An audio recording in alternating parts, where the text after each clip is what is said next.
सर्वशक्तिमान परमेश्वर, मैं आपके वचनों को सुनने के लिए तैयार हूं। अपने हाथों को उठाएंगे, आगे बोलेंगे, परमेश्वर जितनी अंधकार की शक्तियां मेरे अगले लेवल से मुझे रोकती, जितनी पाप की ताकत रोकती, सर्वशक्तिमान परमेश्वर तेरी डिलीवरेंस की ताकत मुझ पे उतरे और मेरा अगला लेवल मेरे पास हो। बोलो, हर अंधकार की शक्ति और उसकी ताकतें गिरा दी जाएं जो मेरे जीवन के खिलाफ है। रिलीज करो होली गोस्ट फायर को यीशु मसीह के नाम में ऊंची आवाज में। आपके हाथों को उठाओ, मेरे साथ एक मन हो जाओ। मैं आपके हाथों को आशीषित घोषित करता हूं। जो हाथ आज स्वर्ग तक उठे हैं, यीशु मसीह के नाम में खुदावंद आपके हाथों का फल आपको खाने के लिए देगा। आपको फाइनेंशियली वो ब्लेस करेगा, अपने किंगडम को बढ़ाने के लिए वो आपको बढ़ाएगा। आमीन। ऊंचा आशीष आपकी। मैंने कहा आमीन ऊंचा, अगर तो ये आशीष है आपकी। होली स्पिरिट कर अगर आमीन सीरियस वाला, विश्वास वाला, तो ये आशीष आपकी। आमीन। स्वागत है यीशु मसीह की हजूरी में। आप सेम वापस नहीं जा रहे, ऑलरेडी आप खुदावंद के इन्फ्लुएंस के नीचे हो। उसके एंजल्स आपको छू रहे हैं। जो व्यक्ति इस आवाज को सुन रहे हैं, मैंने कहा आप खुदावंद के इन्फ्लुएंस के नीचे हैं और अपनी टेस्टिमनी के साथ वापस जा रहे हैं। मैं फिर से आपको रिलीज करता हूं प्रार्थना करने के लिए। मैं आपको रिलीज करता हूं रोजे रखने के लिए। जिस शैतान ने आपको बांधा और प्रार्थना करने नहीं देता, रोजे रखने नहीं देता, मैंने कहा यीशु मसीह के नाम में रिलीज हो जाओ। मैं आपको रिलीज करता हूं यीशु मसीह के सामर्थ्य नाम में। आमीन। ऊंचा आशीष ऊंची। एक बार जोर से बोलो हालेलुया। जोर से बोलो हालेलुया। स्वागत है जीवित हजूरी में। बोलो अपने पड़ोसी को, बोलो तेरा स्वागत है जीवित परमेश्वर की जीवित हजूरी में। तू मुर्दा परमेश्वर के पास नहीं, तू जीवित परमेश्वर के पास आया है, जो तेरी प्रार्थनाओं को सुनता है, जो तुझे नाम लेके जानता है, जो तेरी प्रॉब्लम्स को जानता है। आमीन। स्वागत है उस हजूरी में। मैंने कहा स्वागत है उस जीवित परमेश्वर की हजूरी में। आपका वेलकम है उस परमेश्वर की हजूरी में। आमीन। बैठ जाओ अपने शरीर में।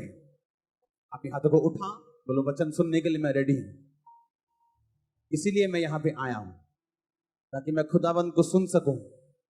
जिसने उसको सुना नहीं, वो कभी आजाद नहीं हुआ, ब्लेस नहीं हुआ।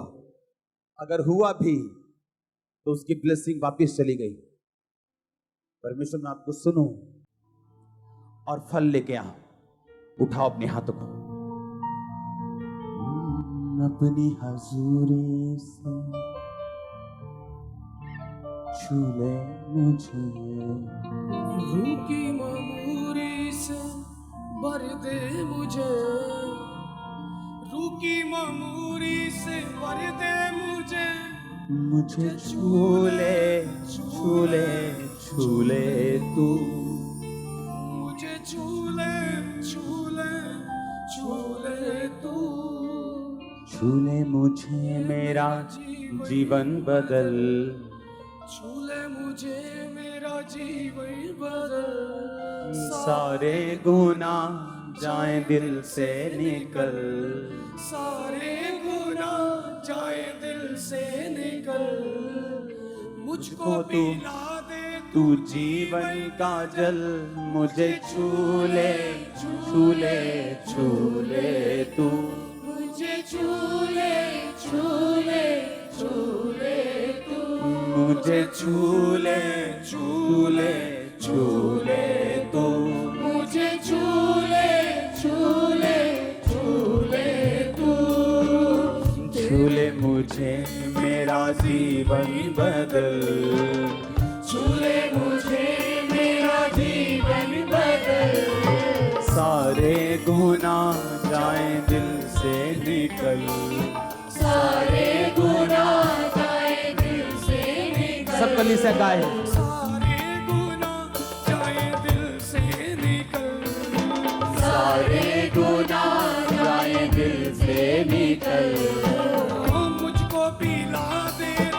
जीवन का जल मुझे झूले झूले झूले तू मुझे झूले झूले झूले तू मुझे झूले झूले झूले तू मुझे झूले झूले झूले तू। अपने हाथों को उठा, जितना वचन आज मैं सुनूं 100 गुना फल लेके आऊं। थैंक यू जीसस बोलते हुए अपने हाथों को हिलाते हुए तेरे वचन हृदय में भरूं, तेरे वचन हृदय में भरूं, जो तू ना चाहे मैं वो ना करूं, जो तू ना चाहे मैं वो ना करूं।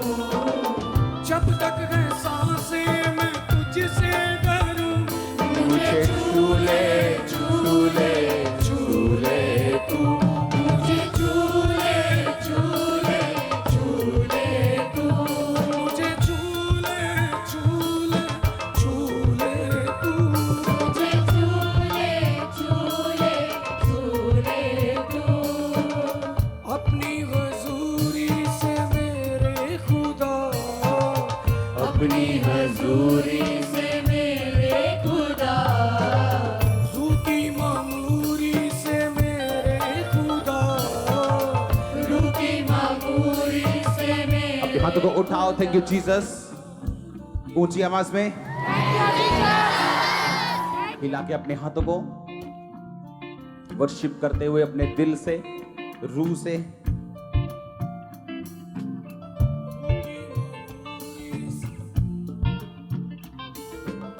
मुझको पिला दे तू जीवन का जल मुझे झूले झूले झूले तू मुझे झूले झूले झूले तू मुझे झूले झूले झूले तू, मुझे झूले झूले झूले तू। ढूंढे तुझे ये निगाहें मेरी, ढूंढे तुझे निगाहें मेरी। बोलो थैंक यू जीसस। मैं तैयार हूं आपके वर्ड को एक्सेप्ट करने के लिए। प्रभु यीशु मसीह के सामर्थी नाम में हम मांगते हैं। तारीफ करो जोर से। हालेलुया। आप ब्लेस हो ऑलरेडी। आमीन। ऊंचा आशीष ऊंची। आपको अपनी डेस्टिनी के लिए क्या करना पड़ता? काम करना पड़ता। आमीन। फिर से बोलो अपने पड़ोसी को, अपने आप कुछ भी नहीं होता। तुझे अपनी डेस्टिनी, अपनी मंजिल के लिए काम करना पड़ता है। आमीन। अगर सुलेमान अमीर था, आशीषित था, उसका रीजन मैंने आपको बताया। क्या रीजन था उसका? उसका दिल परमेश्वर के लिए क्या था? खुला हुआ। जोर से बोलो हालेलुया। उसका हार्ट क्या था परमेश्वर के लिए? खुला हुआ। और रास्ते में जब वो परमेश्वर के भवन में जा रहा था, 1000 होम बलि उसने चढ़ाए। उसी रात को परमेश्वर ने विजन दिया और बोला तुझे क्या चाहिए? उसने कहा तेरा दास जो छोटा सा लड़का है, जो अंदर बाहर आना जाना नहीं जानता, तो तेरी इतनी बड़ी प्रजा का न्याय कर सके, मुझे बुद्धि चाहिए। और बाइबल कहती है परमेश्वर ने उसी रात उसको बोला कि मैं तुझे बुद्धि भी दूंगा और मैं तुझे इतना पैसा भी दूंगा, ऐश्वर्य भी दूंगा, जो आज तक मैंने किसी राजे को ना तो दिया ना तो दूंगा। कुछ भी अपने आप नहीं होता। रूथ का परमेश्वर की ब्लड लाइन से जुड़ना, दाऊद की ग्रैंड मदर बनना, ये अपने आप नहीं हुआ था। ये उसका डिसीजन था कि मैं अपनी बूढ़ी सास को नहीं छोड़ूंगी, क्योंकि मुझे वापिस जाके यहोवा की आराधना करना नसीब नहीं होगा। हालेलुया। ये उसका क्या था? अपना एक डिसीजन, अपना एक फैसला, जिसने परमेश्वर के बीच में उसको जोड़ के रखा और यीशु मसीह की ब्लड लाइन में उसे जोड़ दिया।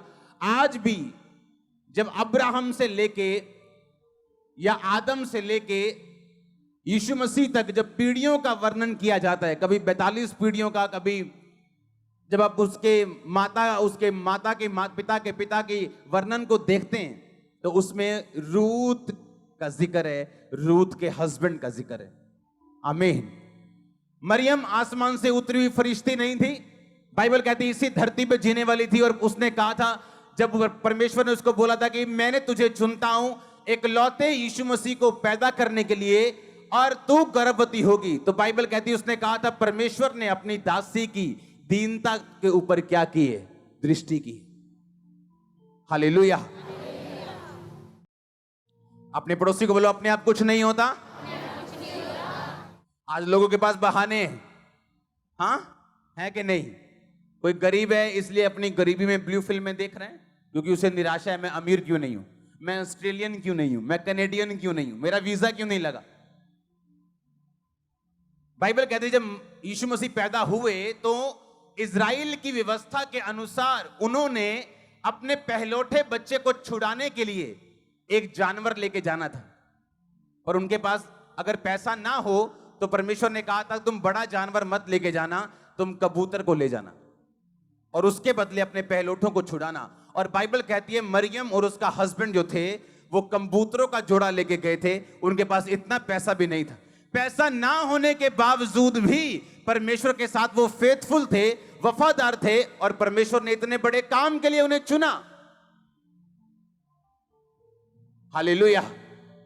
अगर आप अपनी लाइफ में इंतजार करोगे कि परमेश्वर पहले गवाही दे तो मैं पवित्रताई में चलूं, या मैं नशा छोड़ दूं, या मैं गलत काम करना छोड़ दूं, तो आप कहीं और बैठे हो, आप परमेश्वर के राज्य में नहीं हो। उन्होंने पहले डिसीजन लिया। परमेश्वर ने नहीं कहा रूथ अगर तू डिसीजन ले तो मैं तेरे आने वाले टाइम में तुझे एक अच्छा पति दूंगा, तेरे दुखों को दूर कर दूंगा। परमेश्वर ने कुछ नहीं कहा, बाय फेथ वो चली। इसलिए पौलुस ने कहा बिना विश्वास के उसे प्रसन्न करना अनहोना है। आपकी लाइफ में ऐसा काम हो सकता है, आपको जब सामने कुछ भी नजर ना आए तो भी आप डिसीजन लेते हो कि नहीं मैं परमेश्वर के साथ खड़ी हूं, मैं प्रभु के साथ खड़ा हूं, आगे क्या है मुझे मालूम नहीं, लेकिन वो चंगा करे ना करे वो मेरा परमेश्वर है और होगा, छुड़ाए ना छुड़ाए वो मेरा परमेश्वर है और होगा, आशीषित करे ना करे, आमीन। तो परमेश्वर ने क्या कहा? परमेश्वर ने किसी को भी बिना गवाही के नहीं रहने दिया। मरियम को नहीं रहने दिया, रूथ को नहीं रहने दिया, किसी को भी रहने नहीं दिया। बाइबल कहती है जो मरियम की रिश्तेदार थी अलीशिबा, लिखा अपने बुढ़ापे तक बांझ रही, इसलिए नहीं कि वो पापी थे। बाइबल कहती परमेश्वर की आज्ञाओं और विधियों पर वो निर्दोष चलने वाले थे। जब उसकी बारी आई चिट्ठी डलती थी, लॉटरी डलती थी, लॉटरी 10 बंदों में। आज कौन परमेश्वर के भवन में अंदर जाके रीति रिवाज पूरा करेगा? लॉटरी लगती थी। उस दिन लॉटरी जो लगी वो अलीशिबा के हस्बैंड की थी। वो कह सकता था कि मुझे क्या फायदा हुआ निर्दोष चलने का, क्योंकि अभी तक मेरे पास एक बेबी नहीं। आज का विश्वासी होता तो वहां लॉटरी के टाइम वहां होता भी ना, पता लगे चक्कर के थे और बियर पी के बैठे साइड देखे थे। आज दुखी सीगा हो, क्योंकि किसी ने ताना मार देता कि तेरे होया तो है नहीं कुछ, तू प्रेयर भी करता है, बाइबल भी पढ़े, तेरे होया तो है नहीं कुछ, इस करके निराश सीगा बियर पी के साइड से बैठा आज। पर बाइबल कहती वो अभी भी परमेश्वर के घर में सेवा करने के लिए मौजूद था। हालेलुया। कुछ भी अपने आप आपको वर्कआउट करना पड़ता है, आपको काम करना पड़ता है अपनी डेस्टिनी के लिए। इस बाइबल जो मेरे हाथ में पकड़ी, इसके पीछे प्रेयर पॉइंट्स लिखे हुए हैं, जिन प्रेयर पॉइंट्स में प्रार्थना करता हूं, और अगर आप उन्हें पढ़ लें, आप 7 बार दंडवत करोगे प्रभु को, एक एक लाइन पूरी हो रही जो मैंने लिखी यहां पे, एक एक लाइन। और कम से कम 75 प्रेयर पॉइंट होंगे, 75 विषय होंगे, 75 में भी एक एक लाइन में 2-2 विषय हैं। हालेलुया। आपके लिए प्रार्थना इसमें है, आपकी गाड़ियों के लिए इसमें है, आपके फाइनेंस के लिए इसमें है, एवरीथिंग इसमें है। हालेलुया। क्योंकि मैं जानता हूं अपने आप कुछ नहीं होगा, मुझे वर्कआउट करना पड़ेगा, मुझे काम करना पड़ेगा, अगर मैं चाहता हूं मैं रिजल्ट लेके आऊं। प्रभु के साथ कैसा कैसा कैसा रिश्ता आपका होना चाहिए, बाइबल क्या कहती है?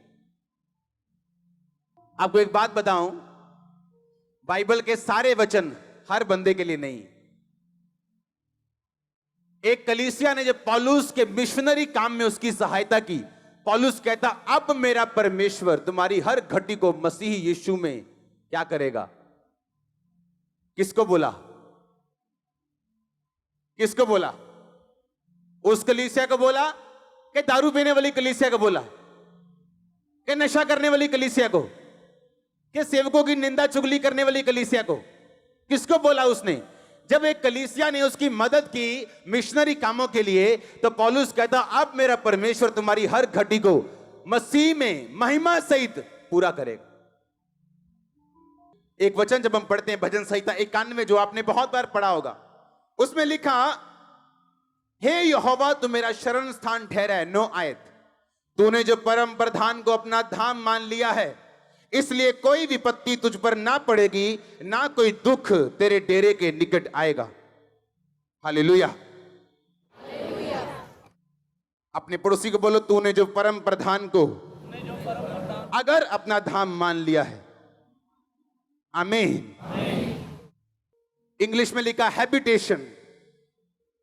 धाम का मतलब इंग्लिश में हैबिटेशन, और इब्रानी भाषा 4583 शब्द से ये हैबिटेशन शब्द लिया गया, जिसका मतलब है माओन।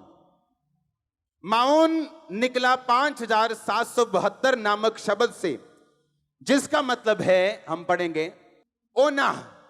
ओना का मतलब dwelling together, duty of marriage. जैसे हस्बैंड और वाइफ इकट्ठा रहते हैं, उस शब्द के लिए, उस काम के लिए जो शब्द यूज किया जाता है उसको बोलते हैं ओना। परमेश्वर कहता तूने जो परम प्रधान को अपना ओना मान लिया है। क्या मान लिया है? मतलब धाम। धाम मतलब अब आप समझेंगे, धाम बताने कोई तीर्थ स्थान होगा चौड़ा सा, उसको धाम बोलते हैं। धाम यानी इब्रानी भाषा से लिया गया, जिसका मतलब दोबारा देखेंगे हम, ओना।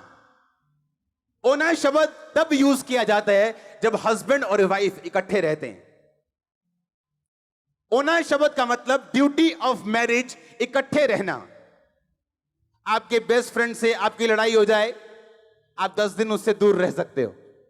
हां, रह सकते हो कि नहीं? पर अपने हस्बैंड से नहीं रह सकते। घर थोड़ी छोड़ जाओगे। वाइफ से तो नहीं रह सकते, घर थोड़ी छोड़ जाओगे। हाँ या ना? कितने मेरी बात को समझ रहे हैं? जिस बात से आपके दोस्त के साथ आपका रिश्ता बिगड़ सकता है, पर आप अपनी फैमिली में वो रिश्ता नहीं बिगाड़ते हो। समझ रहे हो कि नहीं? हां, परमेश्वर कहता है तूने जो अपना रियल फैमिली मुझे मान लिया है। जैसे हस्बैंड और वाइफ इकट्ठा रहते हैं, अगर तू मेरे साथ इकट्ठा रहे तो कहता कोई विपत्ति तुझ पर ना पड़ेगी, ना कोई दुख तेरे डेरे के निकट आएगा। अगर आप इसको पढ़ो तो परमेश्वर ने कहा इंग्लिश में कोई प्लेग, इब्रानी भाषा में अगर आप उसे पढ़ो तो उसमें लिखा कोई ब्लो, यानी ब्लो जब किसी के फेस पे जोर से मारते हैं या किसी के सिर पे जोर से वार करते और ब्लो कर देते, खत्म कर देते हैं, उसको मिट्टी कर देते हैं, उसको बेहोश कर देते हैं। परमेश्वर ने कहा अगर मैं तेरा पति हूं और तू पत्नी की तरह मेरे साथ रहे तो तेरी लाइफ पे ऐसा कुछ नहीं होगा जो ब्लो करे और तू गिर जाए। ऐसा कैंसर कभी ना आएगा, ऐसी एड्स कभी ना आएगी। और आपका आमीन छोटा है चर्च। इसलिए मैंने कहा आपकी सेवा जितनी उम्र जी बढ़ती जाए, क्योंकि वरदान सेवा बढ़ाते हैं। वो एक करप्ट आदमी के पास भी हो सकते हैं वरदान, और एक अच्छे आदमी के पास भी हो सकते हैं, पर जो चीज आपको लंबा रखती है, लॉन्ग लाइफ देती है, वो है ओना, यानी प्रभु को अपना धाम बनाना, उसके साथ जुड़ना। जैसे एक हस्बैंड और वाइफ होते हैं, परमेश्वर ने वो शब्द यूज किया ओना, ड्यूटी ऑफ मैरिज। यानी अगर तूने परमेश्वर को अपना पिता, अपना पति, अपना धाम मान लिया है तो कोई ब्लो तुझ पे ना आएगा, कोई विपत्ति तुझ पे ना पड़ेगी, ना कोई दुख तेरे डेरे के निकट आएगा। हालेलुया। आप जानते परमेश्वर ने क्या कहा बाइबल में? जो कलीसिया है उसे किसी बाहरी वातावरण से डरने की जरूरत नहीं। किसी सरकार से डरने की जरूरत नहीं, उसे किसी शैतान से डरने की जरूरत नहीं। आप जानते हैं क्यों?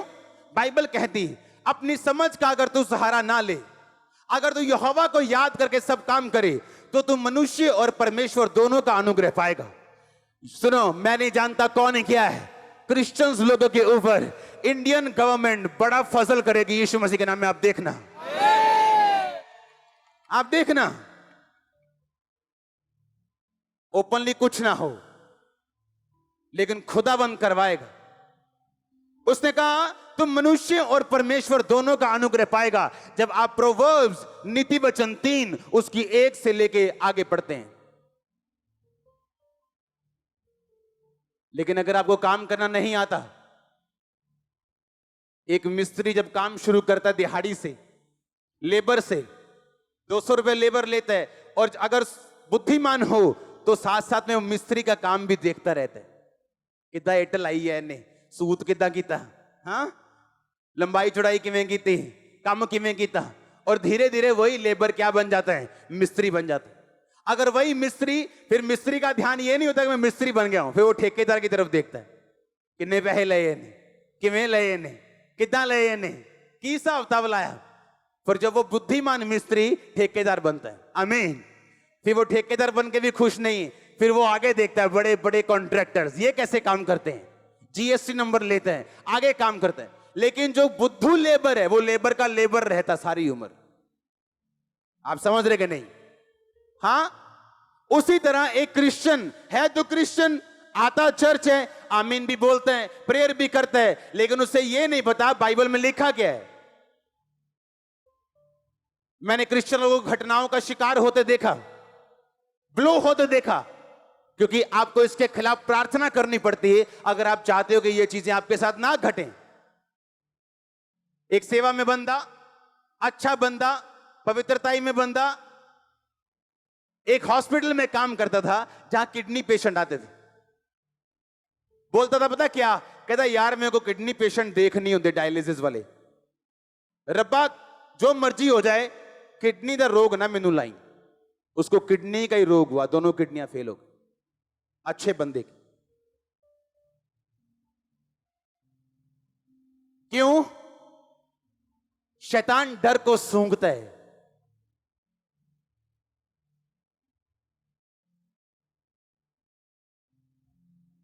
यूथ लोग के बारे आगे बोलते हैं, ओ पापा जी प्रेयर करो, मेरा रिश्ता टूट गया फलानी के साथ, मेरा रिश्ता टूट गया फलाने के साथ। ये तो अच्छी बात हो गई, द बेस्ट इज कमिंग। ओना, ओना शब्द तब यूज किया जाता है जब हस्बैंड और वाइफ इकट्ठे रहते हैं। ओना शब्द का मतलब ड्यूटी ऑफ मैरिज, इकट्ठे रहना। आपके बेस्ट फ्रेंड से आपकी लड़ाई हो जाए, आप 10 दिन उससे दूर रह सकते हो, हां रह सकते हो कि नहीं, पर अपने हस्बैंड से नहीं रह सकते। घर थोड़ी छोड़ जाओगे, वाइफ से तो नहीं रह सकते, घर थोड़ी छोड़ जाओगे, हाँ या ना? कितने मेरी बात को समझ रहे हैं? जिस बात से आपके दोस्त के साथ आपका रिश्ता बिगड़ सकता है, पर आप अपनी फैमिली में वो रिश्ता नहीं बिगाड़ते हो। समझ रहे हो कि नहीं? हां, परमेश्वर कहता है तूने जो अपना रियल फैमिली मुझे मान लिया है, जैसे हस्बैंड और वाइफ इकट्ठा रहते हैं, अगर तू मेरे साथ इकट्ठा रहे तो कहता कोई विपत्ति तुझ पर ना पड़ेगी, ना कोई दुख तेरे डेरे के निकट आएगा। अगर आप इसको पढ़ो तो परमेश्वर ने कहा इंग्लिश में कोई प्लेग, कोई प्लेग, इब्रानी भाषा में अगर आप उसे पढ़ो तो उसमें लिखा कोई ब्लो, यानी ब्लो जब किसी के फेस पे जोर से मारते हैं या किसी के सिर पे जोर से वार करते और ब्लो कर देते, खत्म कर देते हैं, उसको मिट्टी कर देते हैं, उसको बेहोश कर देते हैं। परमेश्वर ने कहा अगर मैं तेरा पति हूं और तू पत्नी की तरह मेरे साथ रहे तो तेरी लाइफ पे ऐसा कुछ नहीं होगा जो ब्लो करे और तू गिर जाए। ऐसा कैंसर कभी ना आएगा, ऐसी एड्स कभी ना आएगी। और आपका आमीन छोटा है चर्च। इसलिए मैंने कहा आपकी सेवा जितनी मर्जी बढ़ती जाए, क्योंकि वरदान सेवा बढ़ाते हैं। वो एक करप्ट आदमी के पास भी हो सकते हैं वरदान, और एक अच्छे आदमी के पास भी हो सकते हैं, पर जो चीज आपको लंबा रखती है, लॉन्ग लाइफ देती है, वो है ओना, यानी प्रभु को अपना धाम बनाना, उसके साथ जुड़ना। जैसे एक हस्बैंड और वाइफ होते हैं, परमेश्वर ने वो शब्द यूज किया ओना, ड्यूटी ऑफ मैरिज, यानी अगर तूने परमेश्वर को अपना पिता, अपना पति, अपना धाम मान लिया है, तो कोई ब्लो तुझ पे ना आएगा, कोई विपत्ति तुझ पे ना पड़ेगी, ना कोई दुख तेरे डेरे के निकट आएगा। हालेलुया। आप जानते परमेश्वर ने क्या कहा बाइबल में? जो कलीसिया है उसे किसी बाहरी वातावरण से डरने की जरूरत नहीं, किसी सरकार से डरने की जरूरत नहीं, उसे किसी शैतान से डरने की जरूरत नहीं। आप जानते हैं क्यों? बाइबल कहती है अपनी समझ का अगर तू सहारा ना ले, अगर तू यहोवा को याद करके सब काम करे, तो तू मनुष्य और परमेश्वर दोनों का अनुग्रह पाएगा। सुनो, मैं नहीं जानता कौन है क्या है, क्रिश्चियंस लोगों के ऊपर इंडियन गवर्नमेंट बड़ा फजल करेगी यीशु मसीह के नाम में। आप देखना, आप देखना, ओपनली कुछ ना हो, लेकिन खुदाबंद करवाएगा। उसने कहा तुम मनुष्य और परमेश्वर दोनों का अनुग्रह पाएगा जब आप प्रोवर्ब्स नीति वचन 3 उसकी 1 से लेके आगे पढ़ते हैं। लेकिन अगर आपको काम करना नहीं आता, एक मिस्त्री जब काम शुरू करता है दिहाड़ी से, लेबर से 200 रुपए लेबर लेता है, और अगर बुद्धिमान हो तो साथ साथ में वो मिस्त्री का काम भी देखता रहता है, कितना एटल आई है ने, सूत कितना कीता, हाँ लंबाई चौड़ाई किवें कीती, काम किवें कीता, और धीरे धीरे वही लेबर क्या बन जाता है? मिस्त्री बन जाता है। अगर वही मिस्त्री, फिर मिस्त्री का ध्यान ये नहीं होता कि मैं मिस्त्री बन गया हूं, फिर वो ठेकेदार की तरफ देखता है, कितने पैसे लए ने, किवें लए ने, कितना लए ने, की हिसाब किताब लाया। फिर जब वो बुद्धिमान मिस्त्री ठेकेदार बनता है, आमीन, फिर वो ठेकेदार बन के भी खुश नहीं, फिर वो आगे देखता है बड़े बड़े कॉन्ट्रैक्टर्स ये कैसे काम करते हैं, जीएसटी नंबर लेते हैं, आगे काम करते हैं। लेकिन जो बुद्धू लेबर है वो लेबर का लेबर रहता सारी उम्र। आप समझ रहे कि नहीं? हाँ, उसी तरह एक क्रिश्चियन है तो क्रिश्चियन आता चर्च है, आमीन भी बोलते हैं, प्रेयर भी करता है, लेकिन उसे ये नहीं पता बाइबल में लिखा क्या है। मैंने क्रिश्चियन लोगों को घटनाओं का शिकार होते देखा, ब्लो होते देखा, क्योंकि आपको इसके खिलाफ प्रार्थना करनी पड़ती है अगर आप चाहते हो कि ये चीजें आपके साथ ना घटें। एक सेवा में बंदा, अच्छा बंदा, पवित्रताई में बंदा, एक हॉस्पिटल में काम करता था जहां किडनी पेशेंट आते थे। बोलता था पता क्या, कहता यार मेरे को किडनी पेशेंट देख नहीं होते डायलिसिस वाले, रब्बा जो मर्जी हो जाए किडनी का रोग ना मैनू लाई। उसको किडनी का ही रोग हुआ, दोनों किडनियां फेल हो गई, अच्छे बंदे की। क्यों? शैतान डर को सूंघता है।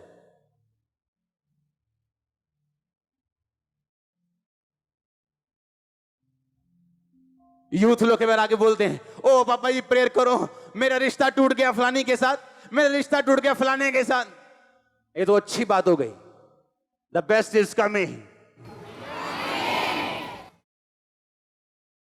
तेरी लाइफ से गुड गया है, बेटर आने वाला है, बेटर जाएगा तो बेस्ट आने वाला है, हाँ या ना?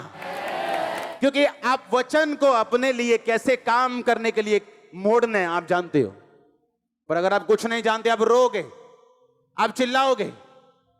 इसलिए परमेश्वर ने कहा धर्मी विपत्ति में पड़ेगा पर पड़ा नहीं रहेगा, यहोवा उसको विपत्ति से छुड़ाएगा। क्योंकि धर्मी को पता है प्रार्थना कैसे करनी, दुहाई कैसे देनी।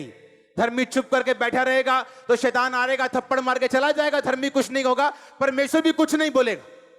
क्योंकि आपको काम करना है जहां आप जाना चाहते हो। जिन चीजों के खिलाफ जो नफरत है, जिन बीमारियों से आपको डर से, आपको उसके खिलाफ आपको प्रार्थना करनी, आग फेंकनी, और वो भागती नजर आएगी, दौड़ती नजर आएगी। आपके बच्चे कभी आपसे अलग ना होंगे, उनको नशा कभी अलग ना करने पाएगा, शैतान उनको कभी अलग ना करने पाएगा, आपका बिजनेस कभी फेल ना होगा, फेलियर कभी ना कहलाएंगे। मैं नहीं जानता मैं किससे बात कर रहा, लेकिन होली स्पिरिट आपसे कह रहे हैं आप फेलियर ना होंगे यीशु मसीह के सामर्थ्य नाम में। मैंने कहा फेलियर ना होंगे, आप फेलियर ना होंगे, आप फेलियर ना होंगे। होली स्पिरिट कहता तुम फेलियर ना होगी, अपने घर में, अपनी फैमिली में, अपने बिजनेस में तुम फेलियर ना होगे यीशु मसीह के नाम में।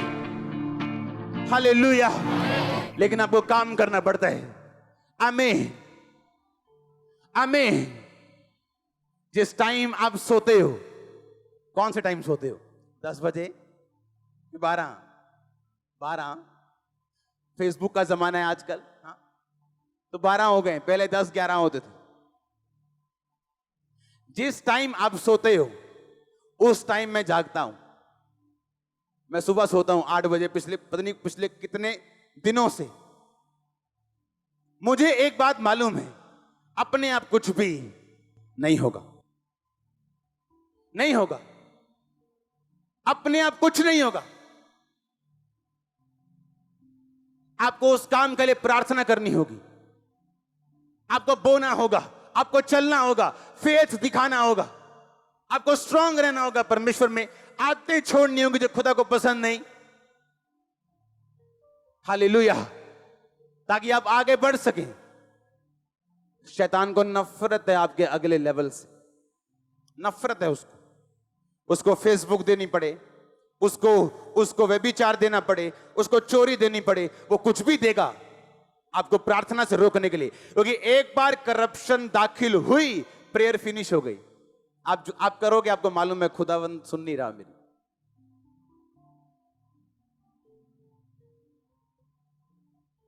क्योंकि बाबा थोड़ी उधर व्यभिचार करके बाबा जी को बोतल दे दोगे, बाबा जी खुश, तुम भी खुश। परमेश्वर बाबा नहीं। अगले लेवल पे आपको जाना है। आप जानते एक बात, आपकी फैमिली की कई लोग सेव हो जाएंगे, मुक्ति पा जाएंगे, बपतिस्मा ले लेंगे जब आप अगले लेवल पे जाओगे। आपको मालूम है क्या? मालूम है? नहीं मालूम। कुछ फैमिली मेंबर्स आपके ऐसे हैं, आप उनको यीशु मसीह भी बन के दिखा दोगे, वो आपकी बिलीव नहीं करेंगे। आप जब तक वो खुदा का एक जबरदस्त हाथ आशीषों वाला आपकी लाइफ पे नहीं देखेंगे। आपको मालूम है? इसलिए परमेश्वर ने बाइबल में लिखा कि धर्मी अपने नाती और पोतों के लिए संपत्ति छोड़ जाता है। धन और घर पुरखाओं के भाग से और बुद्धिमती पत्नी यहोवा की ओर से मिलती। हर ब्लेसिंग बाइबल में से, हर ब्लेसिंग खुदा की ओर से। और जब आपका कुछ परिवार के मेंबर, जब आपके लाइफ पे नॉन कंपेरेबल ऐसी ब्लेसिंग जो किसी की लाइफ पे नहीं है, उनके आसपास जब देखते हैं, आपके खुदा पे यकीन करते हैं। आपकी बातें नहीं सुनते वो, आप चाहे लाख पवित्रताई में, वो आपको नहीं सुनते हैं। आप कुछ भी कर लो, आपके नहीं सुनते हैं। पर जब आपकी लाइफ में ब्लेसिंग एंटर करती, हर कोई सलाम ठोकता है। हाँ या ना? आप ब्लेसिंग के हकदार हो और यीशु मसीह के नाम में ब्लेस्ड हो। और आमीन। जितना ऊंचा आशीष उतनी ऊंची।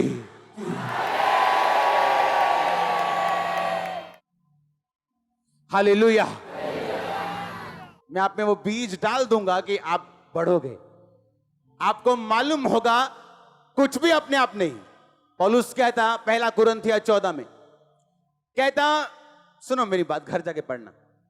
कहता, जो अन्य भाषा में बातें करता है वो अपनी ही उन्नति करता है। यूनानी भाषा में लिखा, उन्नति का मतलब शरीर, शारीरिक उन्नति, आत्मिक उन्नति और प्राण की उन्नति। शरीर यानी पैसे की उन्नति, बिजनेस की उन्नति, फैमिली की उन्नति, बीमारियों में फ्री हो रहे हैं, डिलीवरेंस हो रही, शरीर की उन्नति हो रही। आत्मा की उन्नति मतलब प्रभु के बारे में पता चल रहा है, खुदावंद की ओर पहचान हो रही, पाप पे फतह हो रही। प्राण की उन्नति, प्राण सोल की उन्नति का मतलब ये है आपकी लाइफ की इमोशनल हीलिंग प्रभु आपको दे रहे हैं। इमोशनल हीलिंग, जो इमोशनली बीमार होता है वो शारीरिक बीमार से भी ज्यादा खतरनाक बंदा है। एक 10 बंदों से रिजेक्ट किया गया एक इमोशनल व्यक्ति जब 11वें असली और सही बंदे के पास भी जाता है, वो तब भी अपनी रिलेशनशिप में स्ट्रगल करता है। लेकिन बाइबल कहती है अगर आप गैर भाषा बोले, आप शरीर की उन्नति, आत्मा की उन्नति और प्राण तीनों की उन्नति आप लेंगे। पर अगर मालूम ना हो, अगर सिर्फ यही मालूम हो कि गैर भाषा का मतलब चलो बस, अगर यही मालूम है तो यही मालूम। गैर भाषा का सिर्फ यही काम नहीं, सिर्फ तालियां बजवाना काम नहीं। तालियां बजना तो एक उसका सिम्टम है, उसका एक लक्षण है।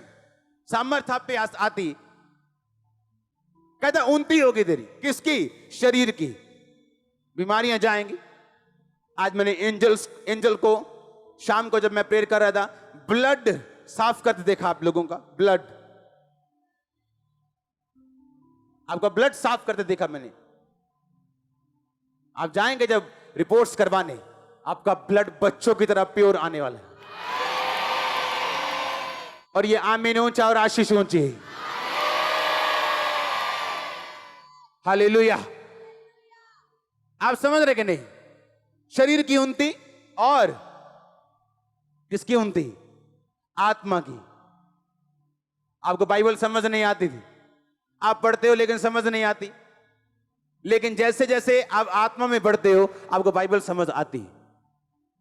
लेकिन जो गैर भाषा बोलेगा वो शरीर की उन्नति लेगा, आत्मा की उन्नति लेगा और प्राण की उन्नति लेगा।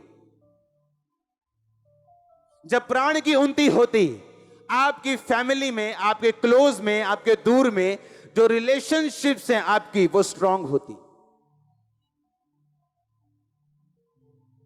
मन मुटाव नहीं होता फिर फैमिली में। पता है ये राइट है, करना है, हस्बैंड को भी वाइफ को भी। पर जहां आत्मा की गैर भाषा नहीं है, वचन की नॉलेज नहीं है, वहां पे लड़ाइयां होंगी। हस्बैंड बोलेगा ये लड़ती है, वाइफ बोलेगी ये पीता है।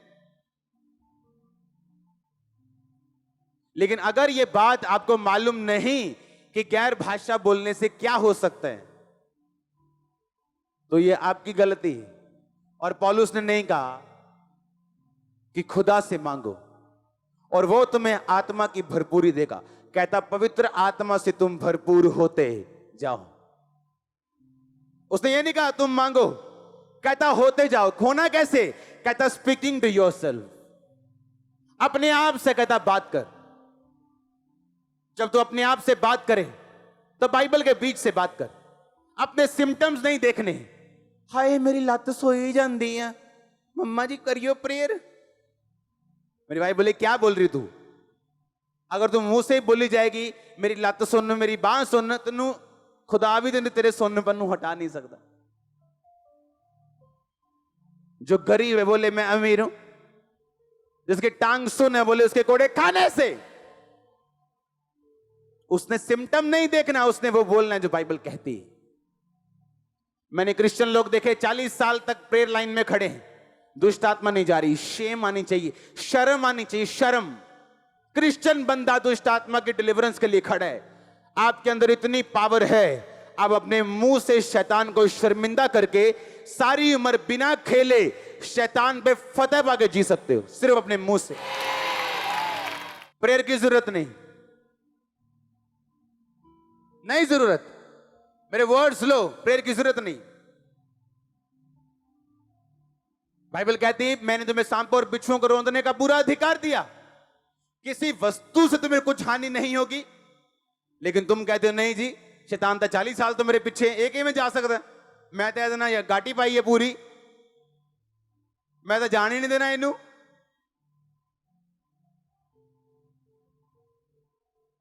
नहीं जी 40 साल तो मेरे नाम में जादू की तई कहे ने। अगर आप अपने मुंह से बोलोगे आपके अंदर शैतान है, तो परमेश्वर इसे निकाल नहीं पाएगा। आपके अंदर कौन है? किसकी बेटियां हो, किसके बेटे हो, तो अंदर कौन है? अगर जिस कुर्सी पे शैतान बैठा है, परमेश्वर कैसे बैठ सकता है? अगर आपने खुदावंद को कबूल कर लिया, तो आप किसके बेटे बेटियां हो? तो यीशु मसीह का बेटा और बेटी, उसके अंदर कौन होगा? शैतान। शैतान होगा। या तो आप फिर बेटे बेटियां नहीं हो। अगर बपतिस्मा ले लिया तो हो, तो अगर वो नहीं उठा जबरदस्ती उठा दो उसको, और कभी ना बोलो मेरे अंदर शैतान है। क्योंकि आपको खुद काम करना है। आप पहले बोलो मसीह में आने से पहले मेरे अंदर शैतान नहीं है, वो कभी नहीं जाएगा। पर अब आप में पावर है, आपके मुंह में ताकत है। काम करना कैसे आपको समझाया गया है, छुटकारा कैसे पाना आपको समझाया गया है। यीशु मसीह ने क्रूस से बोला सब कुछ पूरा हुआ, होगा नहीं, हुआ।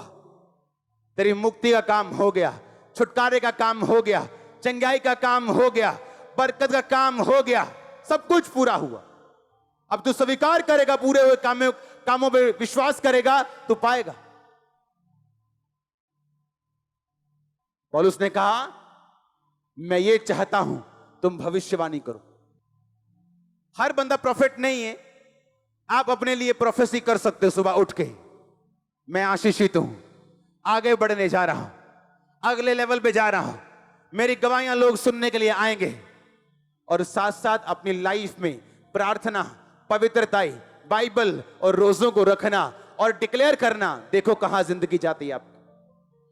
पर आप ऊपर देख रहे हो, ऊपर वाला नीचे देख रहे हैं। आप ऊपर देख रहे हो, कब आएगा ऊपर से कुछ कबूतर की तरह उड़ता हुआ, और खुदा देख रहा, तू कब जानेगा कि सब कुछ पूरा हुआ। आपको प्रोफेसी में बढ़ना है, उसका अलग सीक्रेट है। हीलिंग में बढ़ना है, उसका अलग सीक्रेट है। और हर सीक्रेट वर्ड ऑफ गॉड के अंदर है। हर सीक्रेट वर्ड ऑफ गॉड के अंदर है। कहता मेरे साथ कैसा रहना, धाम की तरह। धाम मतलब क्या? ओना। ओना मतलब क्या? हस्बैंड और वाइफ की तरह। हालेलुया। ऐसा रिलेशनशिप परमेश्वर कहता मेरे साथ रखना। पत्रियों में लिखा, पिता का धन्यवाद हो जिसने तुम्हें मसीह यीशु की सहभागिता में बुलाया।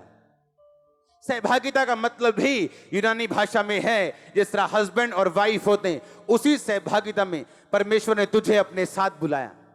इतनी क्लोजनेस, इतनी टुगेदरनेस तुम्हारी लाइफ में प्रभु के साथ होनी चाहिए, इसीलिए उसने तुम्हें अपने पास बुलाया।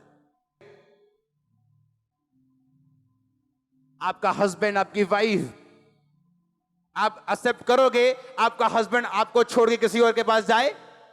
ग्रहण करोगे क्या? परमेश्वर आपका हस्बैंड है, वो भी नहीं चाहता व्यभिचार करे और किसी और के पास जाए। कहता वैसी सहभागिता अगर तू मेरे साथ रखे, कोई ब्लो तेरे ऊपर नहीं आएगा, कोई प्लेग तेरे ऊपर नहीं आएगा।